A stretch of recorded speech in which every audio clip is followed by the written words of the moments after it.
10 एकरपैकी 70 गुंठ्यामध्ये trial बेसिसवर केळीची लागवड सुरू केली आणि कमावले लाखो.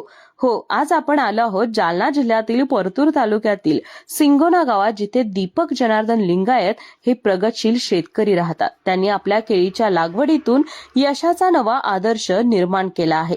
बघायला गेलं तर वडिलांच्या मार्गदर्शनाखाली त्यांनी सुरुवात केली. सुरुवातीला पारंपरिक पद्धतीने काम केलं आणि विशेष म्हणजे केवळ 1.5 लाख रुपये खर्च करून त्यांनी 7 लाखांचं उत्पन्न मिळवलं आहे. संपूर्ण बागेचं नियोजन, मेहनत आणि बाजारभाव समजून घेत केलेली लागवड यामुळे त्यांची बाग आता पंचक्रोशीत आदर्श ठरली आहे.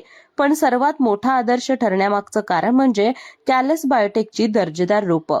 केळीचा बुंदा, केळीचा घड, त्याचबरोबर केळीची फणी सुद्धा आपल्याला बघायला गेलं तर लांब लचक आणि 17 ते 18 मध्ये दिसते.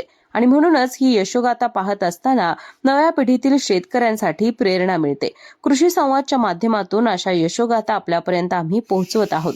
तुम्हाला ही यशोगाथा आवडली तर नक्की लाईक करा आणि आम्हाला फॉलो करा.